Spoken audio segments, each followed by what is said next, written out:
हमें क्या पढ़ना है, क्लास 11th का टॉपिक। जैसे अभी तुम लोग क्लास 10th में थे तो अब किस में आए हो, क्लास 11th में। बड़ी मजेदार है, पहले तो ये समझो। अब क्लास 10th से कुछ 11th में नए टॉपिक्स मिलेंगे, एकदम नए। और इस बात से बिल्कुल मत घबराना कि एक नई टॉपिक है, क्योंकि अब देखो पहले तुम लोगों ने क्लास 10th में ज्यादा न्यूमेरिकल की प्रैक्टिस नहीं करी होगी। ज्यादा से ज्यादा कितने न्यूमेरिकल लगाए हो क्लास 10th में चैप्टर में, 4-5 पर चैप्टर के, 4-5। लेकिन अब तुम्हें क्लास 11 से 12 में जाओगे तो पर चैप्टर पे 50-50, 20-20 न्यूमेरिकल्स मिलेंगे। समझ आ रहा नहीं आ रहा? वो सब न्यूमेरिकल की शीट आपको प्रोवाइड कर दी जाएगी, जो नोट्स होंगे वो आपको दे दिए जाएंगे। अभी सब क्या होगा, हमें सिर्फ यहाँ पे समझने का काम है, क्या क्या समझना है वो देखिए, ठीक है। और क्लास 11 में अब तुम लोग देखोगे कि जो डेली फिनोमेना होते हैं वो सब के बारे में पढ़ोगे।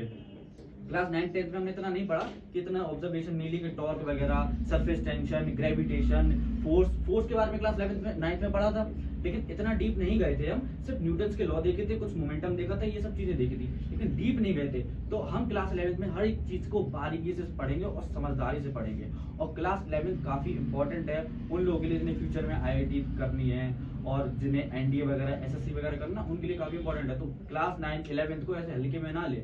क्लास 11 बड़ी हल्की है, ऐसी मजाक में निकाल देंगे। जो लोग मजाक में निकाल देते तो उनका फिर आगे मजाक ही बनता, तो फिर छोटी मोटी जॉब देखते हैं, छोटी मोटी जॉब देखने में लगे रहते हैं। जिन्हें बड़ी जॉब करनी है उनके लिए क्लास 11 और 12 दोनों बहुत ज्यादा इंपॉर्टेंट है, जितना क्लास 9 और 10। समझ में आ रहा है नहीं आ रहा?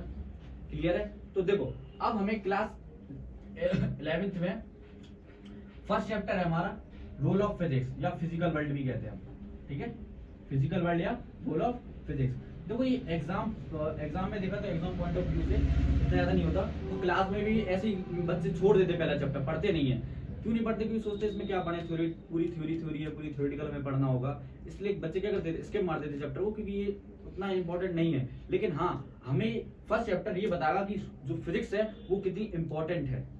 समझ में आ नहीं ना? तो इंपॉर्टेंस भी तो समझ में आनी चाहिए हमें पहले, कि जो चीज हम पढ़ने जा रहे आखिर उसका हमें लाइफ में हमें समझना क्यों है, हमें पढ़ना ही क्यों है।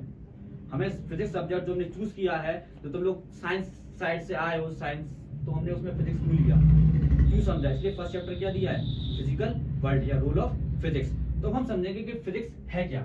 अच्छा देखो फिजिक्स, ठीक है, एक्चुअली फिजिक्स क्या है? फिजिक्स क्या है तुम लोगों से पूछे, क्या है फिजिक्स? अच्छा अपने हिसाब से, laws and principle that covers the universe, ठीक है। ये क्या होता है? लॉस और principle that covers the universe, ये एक तरीका है। दूसरा क्या है? चलो इन्होंने जो बताया हमने लिख दिया, it states loss and principles that covers या कवर्स द यूनिवर्स, ठीक है। ये हो गया। दूसरा क्या हो सकता है फिजिक्स? और क्या होगा फिजिक्स? और क्या है फिजिक्स? अरे फिजिक्स क्या है कि जो नेचुरल फिनोमेना हो रहे हैं आसपास हमारे, how and why, physics in सब चीज का क्या आंसर है, कि हाउ एंड व्हाई, ये चीजें कैसे हो रही हैं और क्यों हो रही हैं, यही तो फिजिक्स है। और देखा जाए फिजिक्स के बारे में तो फिजिक्स एक ग्रीक वर्ड है। क्या है? Greek word. अब ग्रीक वर्ड होता क्या है? ग्रीक वर्ड क्या होता है? ग्रीक वर्ड मतलब होता है जैसे जो ग्रीस में लोग रहते हैं, ग्रीस एक कंट्री है और यहाँ पे आसपास के जो लोग रहते हैं, तो जो ग्रीक वर्ड है, तो ग्रीक वर्ड मतलब क्या है कि जो ग्रीस के लोग रहते हैं वहां के जो लैंग्वेज यूज करते हैं वो क्या है, ग्रीस। तो उन्हें अगर कोई वर्ड बोले या कोई सब्जेक्ट का नाम दे, उनको क्या कहते हैं? ग्रीक वर्ड कहते हैं। ग्रीस लैंग्वेज में क्या कहते हैं? Greek word. उसमें इसका मतलब, और ये ग्रीक वर्ड मतलब कहीं ग्रीस से आया होगा, तो फिजिक्स का वर्ड जो फिजिक्स वर्ड है वो कहां से आया होगा? ग्रीस से आया होगा, ग्रीक से आया होगा, नहीं ग्रीस से। तो ग्रीस से किसने दिया होगा? एरिस्टोटल ने। किसने दिया था? एरिस्टोटल थे, उन्होंने बताया था फिजिक्स सब्जेक्ट, पहला word, who invented the word physics, तो कौन थे? एरिस्टोटल। अब वो कहां से बिलोंग करते थे? ग्रीस से। तो किस भाषा में बताएंगे? ग्रीक में तो बताएंगे। और फिजिक्स का मतलब होता है, फिजिक्स सीधा क्या कह सकते हैं? Branch of science. क्या है? साइंस की एक ब्रांच ही तो है। समझ में आ रहा है नहीं आ रहा? अब देखो क्लास 11 अब ऐसे कहीं आसमान से बूंद गिरती है तो स्पेरिकली क्यों होती है? ट्राइंगल, रेक्टेंगुलर और अदर शेप में क्यों नहीं? सिलेंड्रिकल। कभी सोचा है इस बारे में? नहीं सोचा होगा। स्पेरिकली क्यों? सरफेस टेंशन, ठीक है। हम जैसे जैसे हाइट हम तुमने देखा होगा कि हम रॉकेट यहाँ से ऊपर जाता है हम कोई चीज तो ग्रेविटी से खींचती है हर एक चीज को, तो हम ऐसा क्या करेंगे ये रॉकेट ऊपर चला जाता है, ये खींच नहीं पाती ग्रेविटी, कुछ ना कुछ स्पीड होगी, कुछ ना कुछ वेलोसिटी होगी, मतलब कोई ना कोई ऐसी तो स्पीड होगी कि ग्रेविटी को काट देती होगी। समझ में आया? तुम लोगों ने कहीं आज सुना होगा कि वो क्या होता है, जो आजकल वो देखा होगा वो कहीं भगवान की मूर्तियां क्या करती हैं, दूध पी लेती, पानी पी लेती। किस किसने देखा है इंस्टाग्राम पे? सबने देखा। वो क्या समझते हैं कि हाँ भगवान क्या कर रहा है, खीर पी रहा है, दूध पी रहा है। एक्चुअली वो है कैपिलरी एक्शन है, उसको क्या कहते हैं, कैपिलरी एक्शन। ये भी साइंस है, देखो हम माना है तो साइंस है, अगर मतलब साइंस के व्यू से देखा है तो एक साइंस है, कैपिलरी एक्शन कहते हैं। और वो धार्मिक वगैरह रिलीजियस में चला हो तो वो अलग बात है, ठीक है, समझ में आ रहा नहीं आ रहा, तो उसको कैपिलरी एक्शंस कहते हैं। अब तुम लोगों ने देखा होगा कार वगैरह उठाते हैं, मतलब मशीन से उठती है कार, वो कैसे उठती होंगी, समझ में आया नहीं है? वो इतना ज्यादा हैवी हैवी वेट वे लोग कैसे उठाते होंगे, हम ये पढ़ेंगे हाइड्रोलिक वगैरह। गाड़ी में ब्रेक कैसे लगते हैं, पैर से ब्रेक लगाते हैं, गाड़ी में ब्रेक कैसे लग जाता है? तो सब जगह क्या है, फिजिक्स। पंखा चल रहा फिजिक्स, लाइट जल रही फिजिक्स, तुम बैठे हो वो भी फिजिक्स, तुम चला ला रहे हो वो भी फिजिक्स है, और तुम हंस रहे हो वो भी फिजिक्स है, सब क्या है, फिजिक्स है। तो समझो फिजिक्स का कितना ज्यादा इंपॉर्टेंट है लाइफ में। कि देखो अब एक स्टूडेंट का मतलब होता क्या है, स्टूडेंट का मतलब होता है कि आसपास की चीजों को ऑब्जर्व करके समझे, वही तो स्टूडेंट है। अब तुम लोग आसपास की चीजें ऑब्जर्व तो करते हो, लेकिन कभी सब बारे में जानने की कोशिश करी नहीं, तो इसलिए ये फर्स्ट चैप्टर है रोल ऑफ फिजिक्स, कि कम से कम तुम ये तो समझो कि फिजिक्स का रोल ही क्या है, आखिर पढ़ना ही क्यों है हमें फिजिक्स। एक्चुअली अगर फिजिक्स को देखा जाए तो फिजिक्स का हर एक ब्रांच में काफी इंपॉर्टेंट है, केमिस्ट्री में, बायोलॉजी में, और यहाँ तक कि एस्ट्रोनॉमी में, और भी अदर डेली लाइफ में भी देखते हो काफी जगह है। अब केमिस्ट्री में पूछा जाए तो केमिस्ट्री में कैसे, तो तुम इधर समझो, इधर क्या हो गया, हाँ तो बुझाने दो, वीडियो तो बनने केमिस्ट्री इधर सुनो। अब chemistry, bio, astronomy, daily life. Chemistry में कैसे, तुम लोग केमिस्ट्री में इलेक्ट्रॉन, प्रोटॉन पढ़ा है सबने, किसी ने तुमने पढ़ा होगा आईसीएसई बोर्ड में, alpha rays, gamma rays, X rays सब पढ़ा है, तो वो सब किसका पार्ट है, केमिस्ट्री का। लेकिन हमने तो पढ़ाया था कब, फिजिक्स में। क्या है ये, तो फिजिक्स है नहीं केमिस्ट्री में। बायोलॉजी में तुम लोग देखते होगे हमने पढ़ाया था रेस्पिरेशन, याद है, रेस्पिरेशन पढ़ाया था। तो रेस्पिरेशन में रिएक्शन नहीं होती थी, होती है नहीं होती रिएक्शन, कि कैसे रेस्पिरेशन में क्या हम क्या लेते हैं, शुगर जाता, ग्लूकोज कैसे बनता, हीट कैसे निकलती, रिएक्शन नहीं होगी। हमारे बॉडी के अंदर जो हम कार्बोहाइड्रेट खा रहे हैं वो ग्लूकोज में कैसे चेंज होता होगा, टूटता होगा, कुछ ना कुछ फिजिकल फॉर्म ग्रेविटेशन खींचती होगी, खाना नीचे क्यों जा रहा, चला दूर पर चला जाता है कि नहीं है? तो क्या है, ग्रेविटी खींच रही, कुछ ना कुछ तो है अंदर। जी पढ़ा था हमने, यहाँ पे क्या होता था, मूवमेंट होता था ईसोफेगस में, तभी चीज नीचे जाती थी, पढ़ा था सार्थक बायो में। तो यही तो है, क्या है फिजिक्स, मतलब हर एस्ट्रोनॉमी समझते हो क्या होता है, जानते हो एस्ट्रोनॉमी, मतलब जो स्पेस वगैरह से रिलेटेड होती वो सब क्या है, एस्ट्रोनॉमी। अब तुमने 3 लाइट ईयर 1 लाइट ईयर दूरी सुना होगा, क्या है फिजिक्स, कैलकुलेशन। डेली लाइफ में भी क्या देखते हो, फिजिक्स। तो ये क्या है, इंपॉर्टेंस है फिजिक्स की। इतना समझ में आया? किसी को कोई डाउट है तो पूछ सकता है कि एरिस्टोटल आए थे, उन्होंने क्या था, ग्रीक वर्ड का मतलब क्या होता है, ग्रीक वर्ड का मतलब जो ग्रीस के जो लोग थे वो क्या लैंग्वेज यूज करते थे, उसकी उन्हीं ने एक वर्ड दिया, इसी को क्या दिया, फिजिक्स। कोई पूछे, हाँ क्लास में जाओगे तो मैं फंसाने के लिए वही पूछ लेंगे फिजिक्स क्या होता है, कोई भी बताओ, तो आराम से बता सकते हैं वो क्या है, सिंपल बताओगे, it is a branch of science. और who invented the word physics, या who gives the word physics, Aristotle. और फिजिक्स का मतलब क्या होता है, स्टडी ऑफ नेचुरल फिनोमेना। क्या होता है, स्टडी ऑफ नेचुरल फिनोमेना, मतलब नेचुरल फिनोमेना की स्टडी करना ही क्या है, फिजिक्स। Is that clear? अब it state laws and principle that governs या दैट कवर्स द यूनिवर्स, मतलब यूनिवर्स में, इस पूरी ब्रह्मांड में जो भी चीजें होती हैं वो सब में क्या है, फिजिक्स। मतलब ऐसे लॉ या ऐसे प्रिंसिपल जो यूनिवर्स में कोई भी फिनोमेना हो रहा है उसको एक्सप्लेन कर दे, वो क्या है, फिजिक्स। क्लियर है? हर सब्जेक्ट में रोल है, अब हम तो बताएंगे कि फिजिक्स जब स्टार्ट हुई थी, जब यूनिवर्स बन रहा था, जब प्लेनेट बन रहा था, ये बुक में नहीं है या कहीं पे लिखा नहीं है, इस चैप्टर के अंदर नहीं है, लेकिन हम बताएंगे कि स्टार्टिंग में सिर्फ 4 फोर्सेस के बारे में बताया गया है। आखिर 4 ही फोर्स क्यों? फोर्स तो काफी तरीके के होते हैं, बहुत टाइप्स के फोर्स होते हैं, हम बताएंगे, लेकिन 4 ही फोर्स क्यों फर्स्ट चैप्टर में? क्योंकि सबसे पहले जब प्लेनेट या अर्थ या यूनिवर्स बन रहा था, तब 4 तरीके के फोर्स ही काम कर रहे थे और कोई फोर्स काम ही नहीं कर रहा था। उन्हीं से 4 फोर्स की वजह से प्लैनेट्स बने। मतलब सबसे बेसिक फोर्सेस तो वही रहे होंगे जहाँ से स्टार्टिंग हुई होगी, तो वो हम फोर्सेस पढ़ते थे इसलिए स्टार्टिंग में, क्योंकि फोर्स तो बनना बहुत तरीके के होते हैं। समझ में नहीं आया? चलो इतना नोट करो, फिर हम आगे बढ़ते हैं।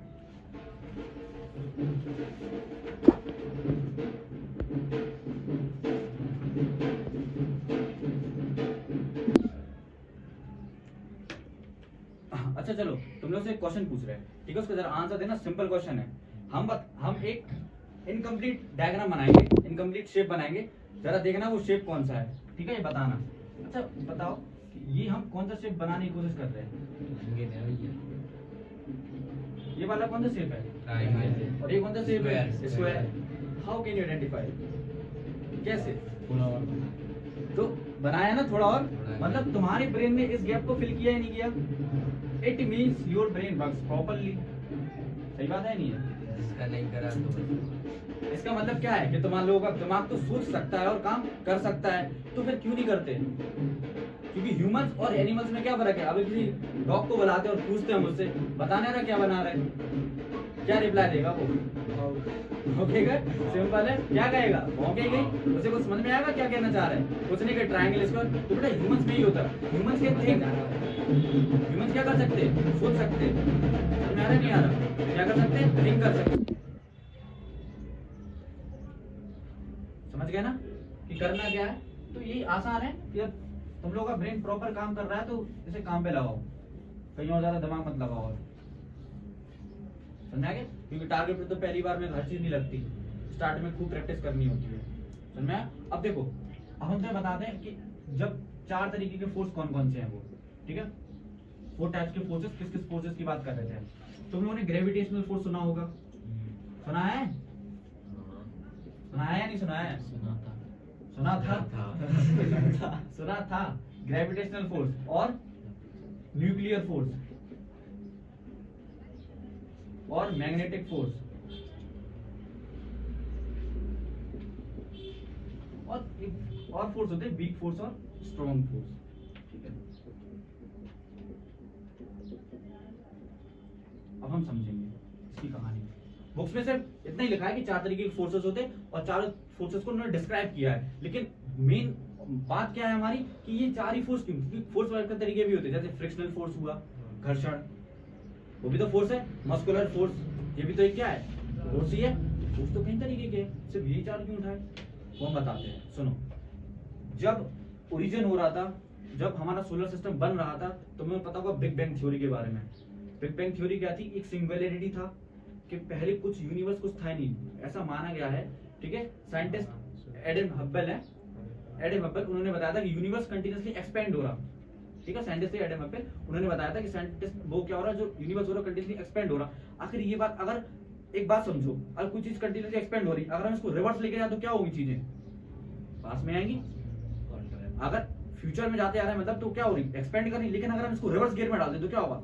तो साइंटिस्ट ने एक ऐसा अनुमान लगाया, इसलिए हम इसको कहते हैं हाइपोथेसिस कहते हैं, ठीक है? हाइपोथेसिस थी कि अनुमान लगाया था कि जो चीजें थी वो पहले जो फैल गई हैं, जो एक्सपेंड हो रही हैं, कभी ना कभी तो एक ऐसा टाइम था कि सारी चीजें एक ही जगह पे थी, कोई एक ना एक सिंगुलैरिटी थी, कहीं ना कहीं ये जगह क्या होगी? सिंगुलैरिटी। तब इस सिंगुलैरिटी में क्या हुआ? बहुत ज्यादा एक्सपेंशन हुआ, एनर्जी हुई, तो ये क्या हो गया? फूट गया। क्या हो गया? बहुत ब्लास्ट हुआ, और ब्लास्ट हो जाने पे बहुत सारी क्या बन गए? गैलेक्सीज बन गई। क्या बन गए? गैलेक्सीज। काफी ज्यादा गैलेक्सीज बनती चली गई, स्टार्स बनते चले गए। अब पहले सबसे पहले एनर्जी बनी थी, क्या बनी थी? मतलब तुम्हें पता है इसमें से एनर्जी निकली होगी, बहुत ज्यादा एनर्जी निकली होगी, हीट निकली होगी। और मैं अब समझ लो क्या, अब यहाँ पे क्या चीज हुई? अब इसमें से सोचो, इसमें से पार्टिकल जो फेंके होंगे बहुत जोर से एनर्जी के साथ में, अब दूर दूर हो गए होंगे, तो धीरे धीरे क्या होने लगा? देखो ये चीज एकदम से नहीं हुई, जिस करीबन कितना 5 बिलियन ईयर्स अगो की बात कर रहे हैं मेरे, 5 बिलियन ईयर्स अगो। समझ में आ रहा नहीं आ रहा? उसके बाद हमारा जो प्लैनेट बना, जो अर्थ बनी, वो बनी 4.5 to 4.8 बिलियन ईयर पहले। समझ में आ रहा नहीं आ रहा? तो कुछ ना कुछ तो टाइम गैप था। इस टाइम के गैप के बीच में हुआ क्या था ये सुनो। अब जो मैटर फैला हुआ था और जो एनर्जी के थोड़ा आगे लेके चल रहा है, तुम लोगों ने E equal to mc square अच्छे से पढ़ा होगा, है कि हर चीज एनर्जी से, हर मैटर किससे बना है, एनर्जी से। तो एक्चुअली हो क्या रहा था कि जब ये गैसेस फैल गई थी हवा में और मैटर बहुत ज्यादा फैल गया था, तब ये कुछ टाइम बाद धीरे धीरे पास में आने लगा, पास में आने लगा। अब ये बताओ जब ये पास में आ रहा होगा, देखो क्या था, ये गैसेस बहुत ज्यादा क्यों हुई थी, फैली हुई थी, ये धीरे धीरे क्या होने लगी, पास में आने लगी, डेंस होने लगी, तो डेंस होकर क्या बना लिया, एक गैसेस का बहुत ज्यादा एक सर्कल सा बना लिया। अब समझो जब गैस पास में क्यों आ रही होगी, कौन सा फोर्स लग रहा होगा, कौन सा फोर्स लग रहा होगा इन चारों में से, ग्रेविटेशनल फोर्स। कौन सा, ग्रेविटेशनल और मैग्नेटिक दोनों फोर्स काम कर रहे थे। क्या था, ग्रेविटी की चीजें पास में कैसे आती हैं, ग्रेविटेशनल फोर्स, अट्रैक्शन फोर्स। क्योंकि ग्रेविटेशनल फोर्स हमेशा कैसा होता, अट्रैक्टिव होता, क्या कभी रिपेल करता है, नहीं। तो ग्रेविटेशनल फोर्स हमेशा क्या होता, अट्रैक्शन फोर्स। रिपेल कहां करता, कभी तुम्हें ग्रेविटेशन दूर फेंकती है, हमेशा क्या करेगी, अट्रैक्ट करेगी। तो चीजें अट्रैक्ट हो रही थी, तो समझ रहे गैसेस क्या हो रही थी, धीरे धीरे और डेंस हो रही थी और ज्यादा घनी हो रही थी। तो मतलब गैसेस पास में आनी थी। तो अब ये गैसेस जैसे जैसे पास में आनी थी, तो इन्होंने एक सन का फॉर्म ले लिया। क्या बन गया, सन। क्या बन गया, सन। अभी इसके अंदर एनर्जी क्या होगी, बहुत ज्यादा होगी, क्योंकि हीट बहुत ज्यादा है, अभी नया नया बना हुआ है, गैस के पास बहुत ज्यादा हीट है, बहुत ज्यादा एनर्जी है। अब इसके अंदर क्या होता है, जो हमारा, अब यहाँ पे पढ़ोगे, देखो अभी हमें बताने की जरूरत नहीं है कि हाइड्रोजन बना कैसे, हीलियम कैसे बना। हाइड्रोजन सबसे कम एटॉमिक नंबर वाला एलिमेंट कौन सा है, हाइड्रोजन। तो सबसे पहले क्या बनना होगा, हाइड्रोजन। तो हाइड्रोजन बनना था सबसे पहले, ठीक है। इसके पहले गॉड पार्टिकल्स भी आए थे, वो सब नहीं पढ़ना है, क्योंकि वो हमें थोड़ा ना एस्ट्रोनॉमी पढ़नी है, ठीक है। हमें क्या पढ़नी है, सिंपल फिजिक्स, वो हमने समझा रहे हैं। तो इसके अंदर क्या हो रहा था, जो हमें हाइड्रोजन बन गया था, धीरे धीरे किसमें कन्वर्ट हो रहा था, हीलियम में। किसमें होता, हीलियम में। हाइड्रोजन के एटम हीलियम में टूटते चले जा रहे थे। एक हाइड्रोजन का एटम बहुत ज्यादा हीलियम बना रहा था और प्लस में क्या निकाल रहा था, एनर्जी। क्या निकाल रहा था, एनर्जी। तो हमारे सन में क्या होता है, न्यूक्लियर फ्यूजन। क्या होता है, न्यूक्लियर फ्यूजन। इसमें क्या होता है, हाइड्रोजन किसमें कन्वर्ट होती है, हीलियम, और क्या निकलता है, हीट एनर्जी। वही तो हो रहा है ना सन पे। मतलब अगर ये हाइड्रोजन का फ्यूल एक टाइम पे खत्म हो जाएगा, तो क्या सन बुझ जाएगा, बिल्कुल बुझ जाएगा, खत्म हो जाएगा सन, खत्म हो जाएगा सन। एक टाइम आएगा जब फ्यूल खत्म, मेन फ्यूल क्या है, हाइड्रोजन ही तो है। जब यही खत्म हो गया तो क्या बचेगा, कुछ भी नहीं। समझ में आ रहा है, नहीं आ रहा। तो इसी को क्या बोलते हैं हमने, न्यूक्लियर फोर्स। समझ में आ रहा, क्लियर है इतना। अब और आगे जाओगे, उसके आगे अब कहानी बहुत आगे है कि प्लेनेट कैसे बने। अब प्लेनेट की बनने की कहानी सुनो। अब ये सन बन गया, अब इसके इर्द गिर्द क्या घूम रहे थे, पार्टिकल्स, छोटे छोटे पार्टिकल्स घूम रहे थे गैस के।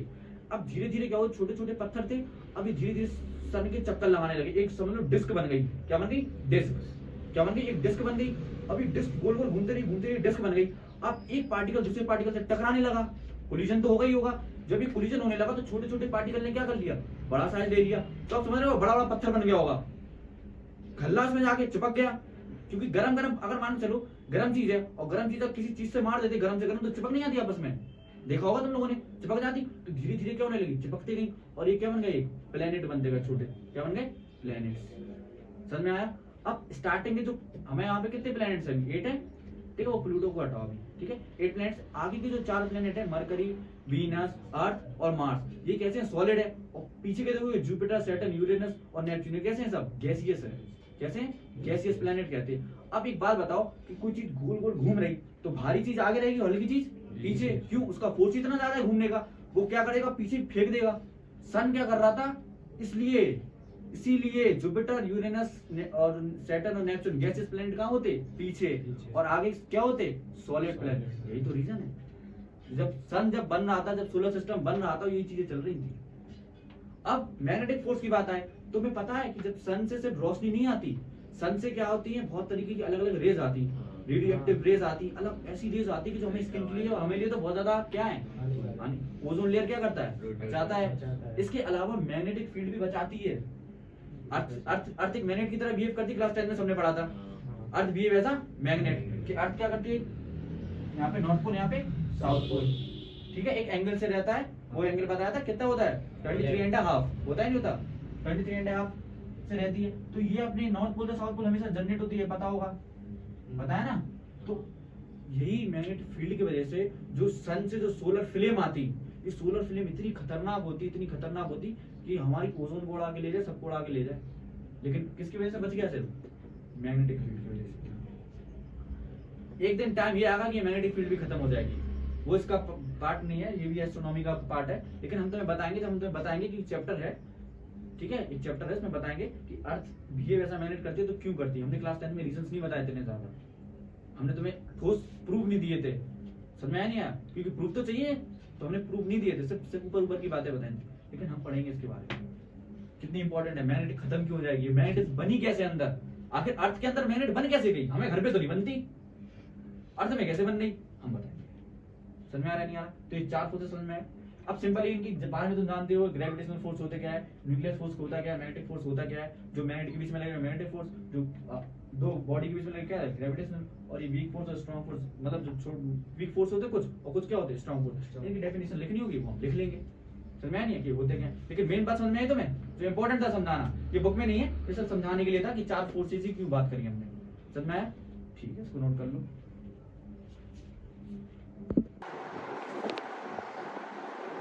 देखो क्या है कि आज के लिए रहने देते हैं, बाकी के जो नोट्स वगैरह हैं वो कल देख लेंगे, ठीक है। अब बात ये समझो कि जैसे जिस बच्चे के बेसिक कमजोर है, जिसका 9th 10th का बेस क्या है कमजोर रहा है, 8th का जिसका भी कमजोर रहा है, घबराने वाली बात नहीं है। समर वेकेशन में मई मंथ में आपके लिए 1 घंटा एक्स्ट्रा क्लासेस लगाई जाएंगी सिर्फ बेसिक के लिए। 9 to 12, 9, 10, 11, 12 सारे क्लासेस के स्टूडेंट्स होंगे उसमें इन्वॉल्व, सिर्फ किसके लिए होगी वो बेसिक के लिए, जिसका बेसिक क्या है वीक है, जैसे ये तक नहीं पता कि मीटर पर सेकंड स्क्वायर, वेलोसिटी क्या होती, ये वेक्टर क्वांटिटी क्या होती, स्केलर क्या होती, सब बताएंगे। ये सिर्फ फिजिक्स के लिए नहीं होगा, केमिस्ट्री और मैथमेटिक्स दोनों के लिए, और सबका टीचर अलग होगा, अलग अलग टीचर बेसिक करवाएगा, ठीक है। जहाँ तक हो सकेगा कि हम फिजिक्स का ले लेंगे, केमिस्ट्री कोई और ले लेगा, मैथमेटिक्स कोई और ले लेगा।